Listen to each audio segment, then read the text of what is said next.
Hi friends, welcome on your PDA panel discussion. और आज का डिस्कशन हमारा एनपीसीएल में डिप्यूटी मैनेजर की पोस्ट के लिए है। When it comes to interview in NPCL, why it is important? Because there is a 50% weightage to the interview. CBT का जो रिटन टेस्ट है उसका 50% वेटेज और इंटरव्यू का भी 50% weightage. But even more important and critical is you have to score 60% in the interview. That means there is a veto with the panel कि अगर आप इंटरव्यू में अच्छा परफॉर्म नहीं करेंगे you will be eliminated because all they have to do is not to give you 60%. So you have to score 60% in the interview and you have to the weightage is 50%. So that justifies the significance of the interview. Now Yourpedia, as you know, is the main platform where we keep on mentoring you for various interviews, friends. And today the panel is going to discuss with you how you can prepare best for this coming interviews in NPCL. आपके पास time भी है क्योंकि मार्च में है आपके interviews, और क्या क्या डॉक्यूमेंट आपको मिलेंगे, कैसे तैयारी करनी है। 4 main post in NPCL which are advertised, for which interviews are scheduled, are in finance and account, legal, HR and CMM, contract and material management. तो ये 4 डोमेन्स हैं, 4 प्रोफेशनल बैकग्राउंड्स हैं। इन 4 बैकग्राउंड्स में क्या क्या चीज़ की रिक्वायरमेंट पड़ती है, कैसे आपको तैयारी करनी है, that is something which is important. And we are going to provide you learning content for that and lot of technical professional snaps or the mocks along with HR mocks. That is what we are going to provide you. So I start with my mentors.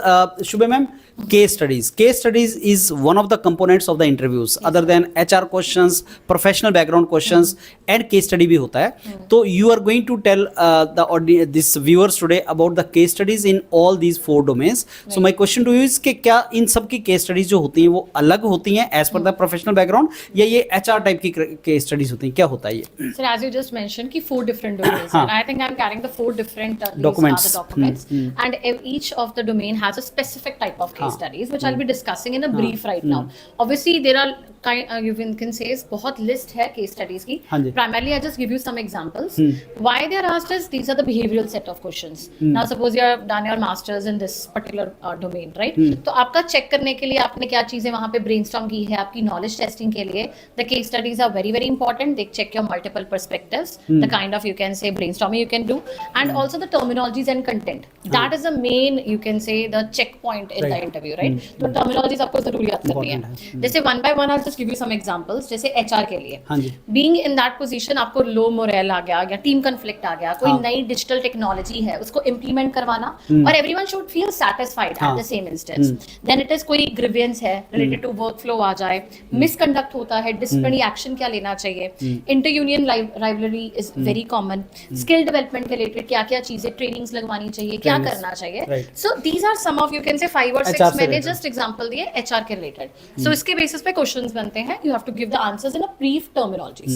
Second आ गया legal के specs पे, तो allegation आ जाती है जैसे कोई, या conflict आ गया between organizational rules and social welfare objectives.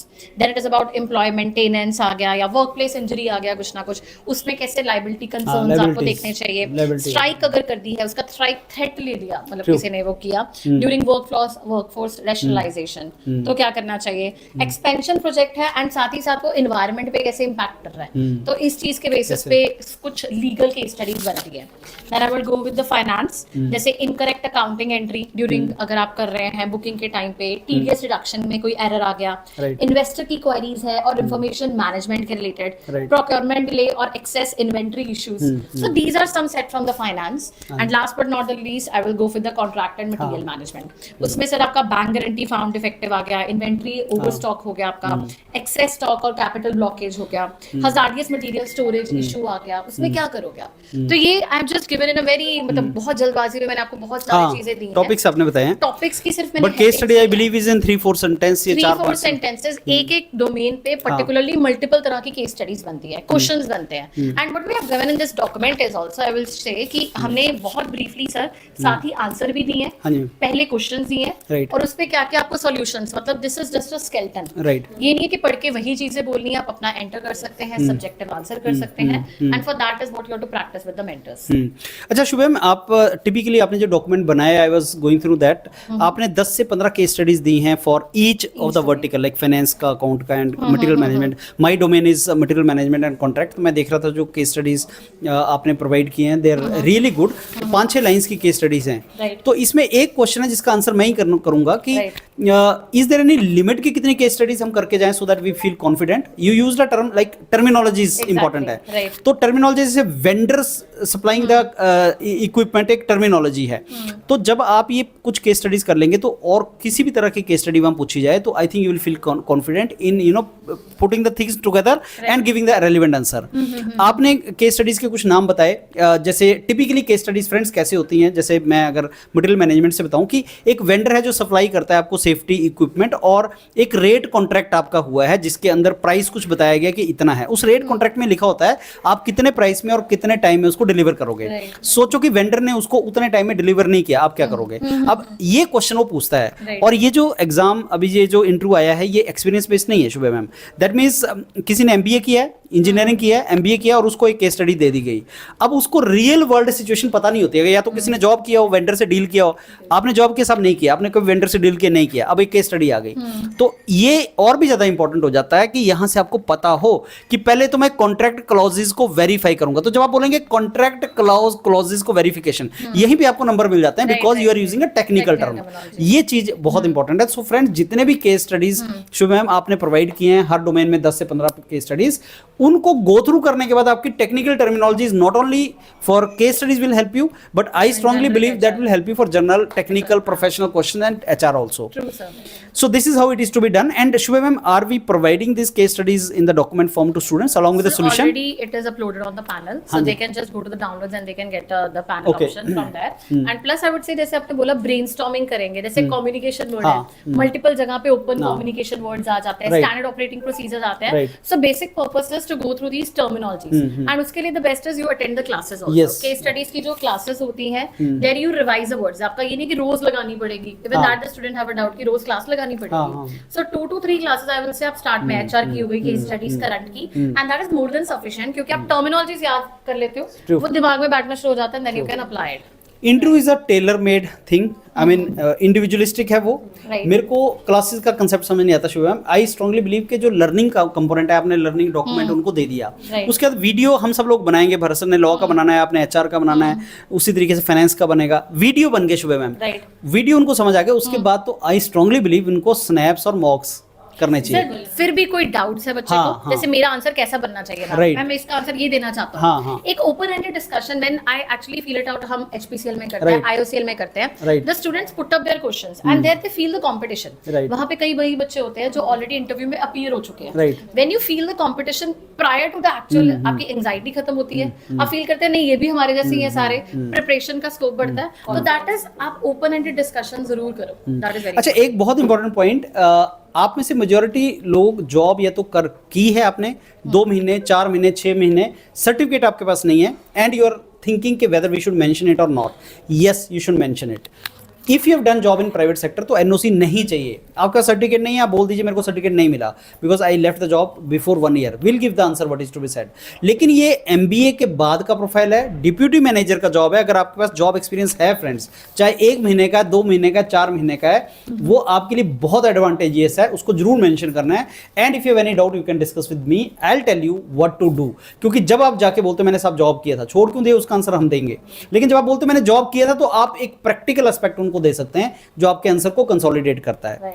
So now I come to you Mokshi ma'am for finance and accounts. So I will ask you what are the most important topics which candidate should prepare. Sure. So sir, हमें काफ़ी सारे topics provide किए गए हैं जो candidates को go through करना चाहिए, बट मैं आज 5 मेन टॉपिक्स हैं जो सबको डेफिनेटली गो थ्रू करने चाहिए। They are the most important ones, जैसे जीएसटी एंड टीडीएस हो गया, फिर उसके बाद बजट एंड बजटरी कंट्रोल हो गया, ऑडिट हो गया, working capital and cash flow हो गया, and project finance. These are one of the most important ones जो बच्चों को डेफिनेटली गो थ्रू करने चाहिए before interview, going for the interviews. We are making this video in Feb, you know when economic survey comes, Feb, you know when budget comes, Feb, you know when GST changes came 2 months back, GST में changes हुआ है, government ने slabs को कम किया है, economic survey आया है, budget आया है, and I am very sure, pretty sure that some questions related to these domains will be asked, because budget is something which is a very very important thing for finance and accounts. तो आपका ये questions friends बनेंगे आपसे, जो ma'am ने बताए हैं, बहुत ही important topics हैं वो. And मोक्ष ma'am, are we going to provide the content, learning content to them? Yes, definitely. Topics के सारी information Along जो with है साथ में solutions. provide किए, बिल्कुल बिल्कुल. Okay. Solutions are provided with topic details. Wonderful. And case study शुभे मैम ने आपको पहले बता दी है फ्रेंड्स. केस स्टडीज 10 से 15 case studies, learning content, most important learning content. Obviously we are not going to complete the syllabus for you, but most important topics and related to these latest updates जो आपके CBT के time पे या written exam के time पे शायद आपने नहीं किया, लेकिन इंटरव्यू में वो आपसे पूछेगा. Over to you Ishita ma'am. HR, so same thing, most important topics in HR. So basically sir मैं स्टार्ट यहाँ से करूँगी कि अगर एचआर की पोस्ट के लिए you are preparing in NPCL, तो आपने एक बहुत बैलेंस्ड अप्रोच के साथ चलना है. अब मैं बैलेंस्ड अप्रोच की बात करूँ तो 3 चीज़ों का मेजरली ध्यान रखना है. सबसे पहली बात, एचआर डोमेन के मेजर पॉइंट्स कि क्या क्या मेजर प्रिंसिपल्स होते हैं, ठीक है. सेकेंड इज जर्नल मैनेजमेंट, कि जर्नल मैनेजमेंट के आपके बारे में पता होना चाहिए. थर्ड, जहाँ से सबसे मेजर क्वेश्चंस पूछे जाते हैं सर, लेबर लॉस. ये 3 बहुत मेजर चीज़ें होती हैं कि if you are preparing for HR post तो इनको गो थ्रू करो. अब अगर आप you are preparing for HR post, और एचआर का सिंपल एक चीज है, अगर आपने एनपीसीएल की ह्यूमन रिसोर्स को संभालना है and you want to go for the HR post, तो आपका कॉन्फिडेंस, लीडरशिप, ये सारी क्वालिटीज इनिशियली वो इंटरव्यू के टाइम पे ही चेक करेंगे. Okay, like you are a good fit for that particular post और नॉट. तो इसमें कई चीजें सर, अगर इन डिटेल बोलूं जो सबको पता होनी चाहिए. सबसे पहली चीज आ जाती है आपकी एचआरएम, ह्यूमन रिसोर्स मैनेजमेंट के बेसिक प्रिंसिपल्स. उसके अंदर रिक्रूटमेंट, सिलेक्शन, इंडक्शन, सब कुछ इंक्लूडेड है. You should know each and every principle very well. फिर आ जाता है ओबी. सर ओबी एक बहुत इंपॉर्टेंट पॉइंट है, ऑर्गेनाइजेशनल बिहेवियर, जो सबसे इंपॉर्टेंट पॉइंट है. अगर आप वो चीज रिफ्लेक्ट करोगे, then only the panel will get this confidence that you can handle the human resource of an organisation. तीसरी सबसे इंपॉर्टेंट चीज है इंडस्ट्रियल, जो सर यहाँ पे रिलेशंस होती हैं, जिसमें जो भी इंप्लॉयज होते हैं उनके grievances under the industrial act, वो सब चीजें पता होनी चाहिए. चौथी सबसे मेजर चीज है जो मतलब मैं बहुत ज्यादा स्ट्रेस करके इसलिए बोल रही हूँ, लेबर लॉस. सबसे ज्यादा क्वेश्चन सर लेबर लॉस से ही पूछे जाते हैं, because they have to check how much knowledge you have regarding the labour laws, security, like social welfare, आपका सिक्योरिटी, वेजेस, सारे इसमें लॉस आ जाते हैं. लास्ट सबसे इंपॉर्टेंट चीज है जर्नल मैनेजमेंट, जो आपको पता होनी चाहिए. ये नहीं कि आप इन सब चीजों में चले जाओ, you have to concentrate on general management as well. तो सर ये मेजर टॉपिक्स हैं. वंडरफुल. एंड एचआर के बारे में एक स्पेशल चीज ये है शीता मैम कि वहां पैनल में जितने पैनलिस्ट बैठे होंगे, number of panel members who are from HR background will be the maximum. Why? Yeah. Because जैसे कॉन्ट्रैक्ट मटेरियल मैनेजमेंट के शायद 1 मेंबर हों, फाइनेंस अकाउंट के 1 हों, लेकिन एचआर प्रोफेशन जो आपका डोमेन है उसके भी होंगे, और एचआर का ही इंटरव्यू चल रहा है, एचआर के मेंबर भी होते हैं. तो साइंटिस्ट के इंटरव्यू में भी एचआर बैठता है, तो एचआर तो बैठता ही है, तो एचआर के लोग ज्यादा होते हैं. So they need to be really thorough with the things. तो बहुत अच्छे तरीके से करना है. Number 2, we are facing the transition in the employment market in India. IT sector में रिसेशन चल रहा है. बहुत से कैंडिडेट्स आपके ऐसे हैं जो फ्रेंड्स या तो अपने लिए फ्यूचर देख रहे हैं in public sector after seeing the recession going on in the private sector. So आपसे बहुत इंपॉर्टेंट ये पूछा जाएगा कि लेबर कैसे लॉस चेंज हो रहे हैं, या जो इमर्जिंग टेक्नोलॉजीज हैं इन्होंने एचआर की चीजों को कैसे चेंज कर दिया है. तो how AI is going to change the way you work as HR manager. जैसे आप किसी को रिक्रूटमेंट करते हैं, किसी की ट्रेनिंग करते हैं, किसी को मेंटरिंग करते हैं, किसी के कंफ्लिक्ट रिजॉल्व करते हैं, तो एआई आने के बाद या डाटा एनालिटिक्स आने के बाद कैसे ये सब चीजें चेंज हुई हैं, ये आपसे जरूर पूछा जाएगा, और ये क्वेश्चंस आपके रेलिवेंट होते हैं. And I am very sure we are providing this content to the candidates. Sir document, या we are providing the document, each and everything is listed in that document. Wonderful. So over to you Bharat sir. So we have a legal officer post also in this, and that is a good opportunity for them. तो same चीज sir, सबसे important topics क्या होंगे इसमें? Sir इसमें अगर मैं सबसे इंपॉर्टेंट की बात करूं, क्योंकि न्यूक्लियर का इंटरव्यू है, तो इन्वायरमेंट लॉ सबसे इंपॉर्टेंट हो जाता है, कॉन्ट्रैक्ट लॉ इंपॉर्टेंट हो जाता है, प्लस वो कॉन्स्टिट्यूशनल लॉ से भी पूछ लेते हैं सर, कॉन्स्टिट्यूशन के बारे में. और अगर इसमें पर्टिकुलर और ज्यादा जाऊं गहराई में, तो एटॉमिक एनर्जी एक्ट आ सकता है, और प्लस एक और आ सकता है civil liability for the liability for the nuclear damage, क्योंकि न्यूक्लियर का ही सारा इसमें एक्ट वगैरह है, तो यहाँ से पूछे जा सकते हैं आपसे क्वेश्चन. और कॉन्स्टिट्यूशन की स्टार्टिंग जो होती है सर, जनरली कॉन्स्टिट्यूशन से के क्वेश्चन से होती है. वो पूछ लेता है कि जेल में क्या अधिकार होते हैं. तो इस तरह के सिंपल से क्वेश्चन से चलते चलते फिर वो इन्वायरमेंट की तरफ चला जाएगा, तो इसी तरह से फिर न्यूक्लियर एक्ट की तरफ चला जाएगा. तो ऐसा चलेगा sir. So how we are going to mentor them sir? documents and all we are documents providing? Provide करेंगे सर, और उसके साथ साथ स्नैप्स भी दिए जाएंगे जो हमारे साथ मेरे साथ होंगे लीगल के, तो उसमें मैं क्वेश्चन पुट अप करूंगा जिससे वो उसका आंसर दे सके। सो फ्रेंड्स, आप ना majority of you are working somewhere, law करने के बाद आपने ये क्वालिफिकेशन जो इन्होंने रिक्वायरमेंट मांगा है, आई एम सरप्राइज कि the kind of qualification requirement they are asking for NPCL for deputy manager post, and they are not expecting any job experience, but 90% candidates will be having job experience for sure. And in law you have experience of civil court, you have experience of other corporate law also, तो जहाँ से भी आपका experience है वहाँ से question आपसे पूछे जाते हैं। अगर आपने किसी प्रैक्टिस किया है कि बार काउंसिल में आपने प्रैक्टिस किया है, किसी लॉयर के साथ आप मिलकर काम कर रहे हैं, तो वो पूछते जरूर हैं कि आपने कौन से केस हैंडल किए हैं, क्यों छोड़ना चाहते हैं, and the knowledge of this system is required. So other than constitution which is the main law of the land, yes you need to have knowledge about some latest updates in the laws, जैसे Indian penal code का नया नाम, criminal procedure code का नया नाम क्या है, नए लीगल ज्यूरिस्प्रूडेंस क्या आ रहा है, कैसे चेंजेस आ रही हैं। So those kind of things are required from you.